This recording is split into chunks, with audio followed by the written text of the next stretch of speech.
Morning.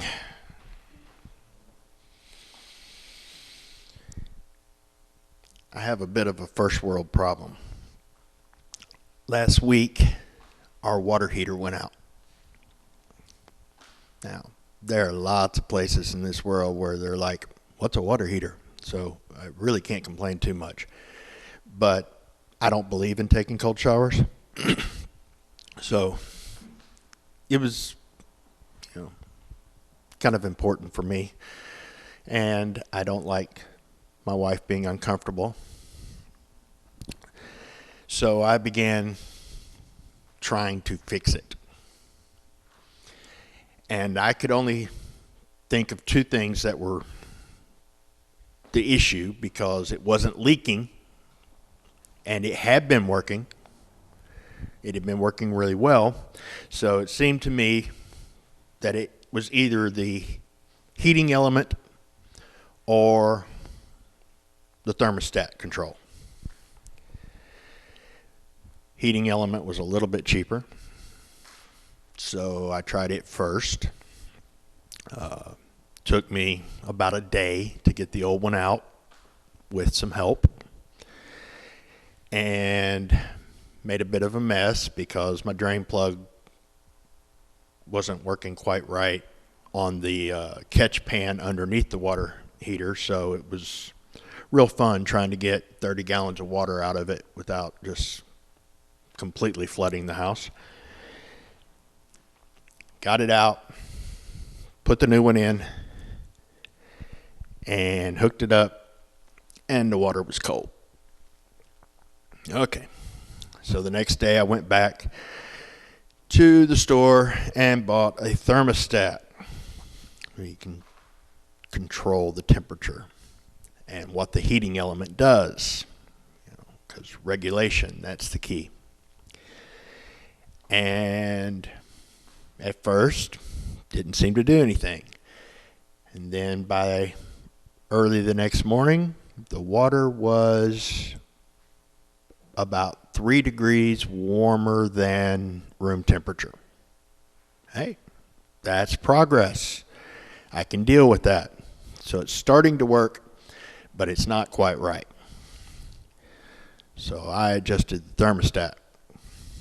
I'm going to turn this sucker up. Didn't do anything at first, but then by the next morning, the water was actually in the neighborhood of hot. It was doable. I was happy.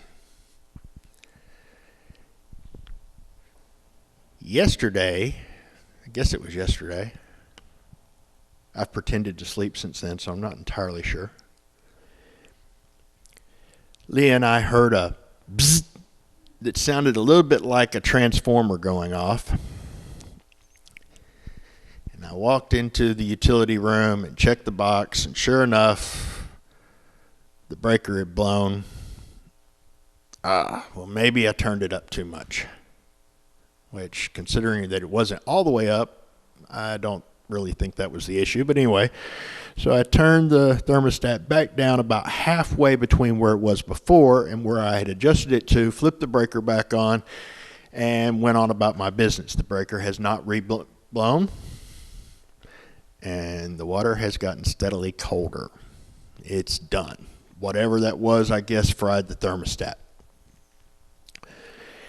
Now, since I don't have the expertise and the knowledge to know exactly what to do, and I don't like throwing away the money to just keep replacing thermostats every 2 or 3 days,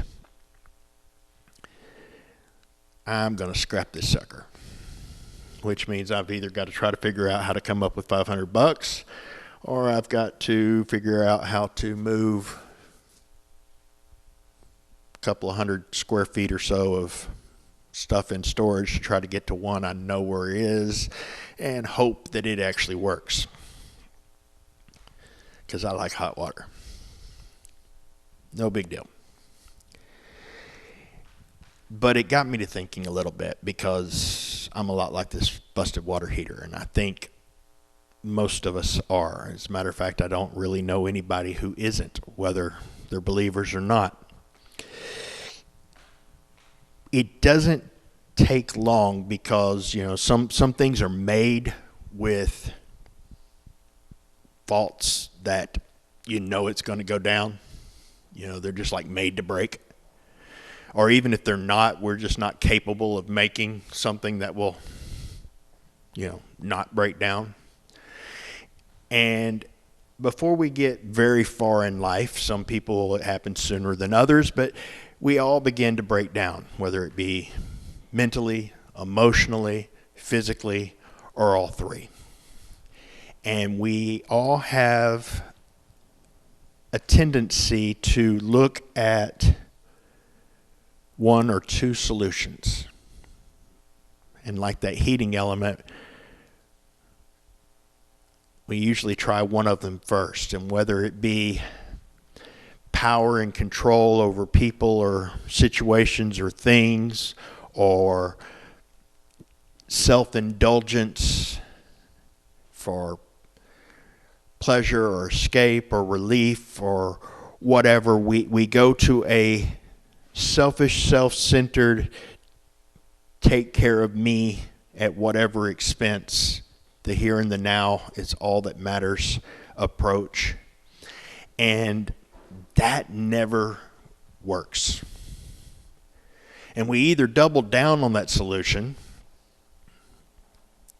or we try something else. Well, what I need is discipline and control, regulation, religion. I need something to fix me because I know I'm broken. I'm bad. I keep doing selfish, self-centered things, which, by the way, we do. Maybe there's an element of God's mad at me because I'm no good. Kind of like I was mad at the water heater. And we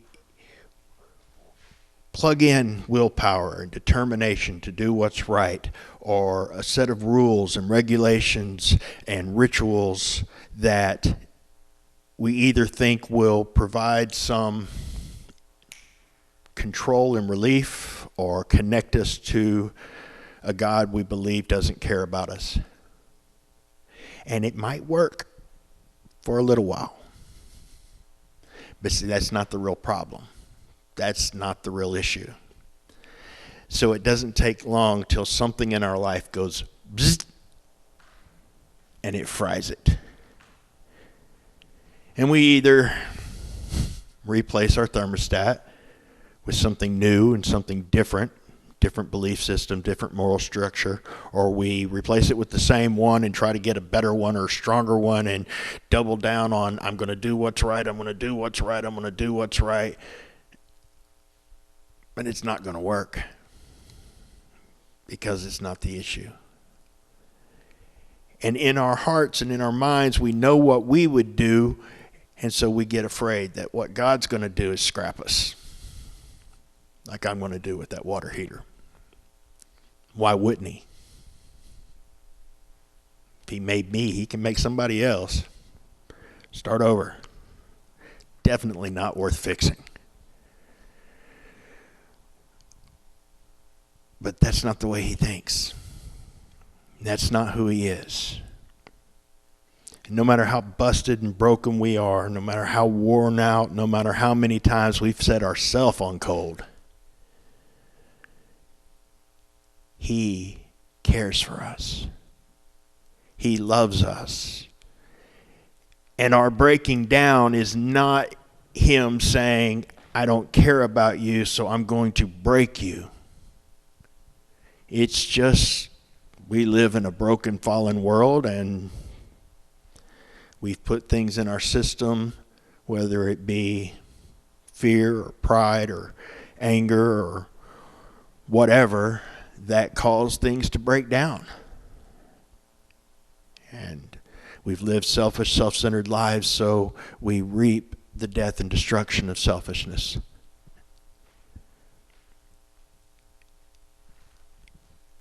But rather than scrap us and start over, rather than curse us for not doing what we were supposed to do and never could, Jesus came See, that's not an angry God who hates us or who's breaking us. He came and did what we were always supposed to do and couldn't. Died a death he did not deserve. And gave his reward for doing it right to us in exchange for every just punishment we deserved for doing it wrong. That's love. He's looking for our brokenness so that he can fix it. And he has the ability, the understanding, and the power to restore to better than new, better than what it was at the beginning, not set on a default to break down. And that is precious and amazing love. And when we can get a glimpse of how much he loves us and no longer fear turning to him because we see our brokenness and how messed up we are, but realize that he did everything that was necessary and more than could be imagined to bring us into relationship with him, then a third option occurs, which is simply to trust what he did, accept his love, and run to him. Throw ourselves in his arms and say, Daddy, I don't know how you're going to do this, and I sure can't figure it out. But fix me, heal me, restore me. And before you know it, things will begin to heal. And his love will wash over you. And there will be the heat of new life that will begin to bubble up within you.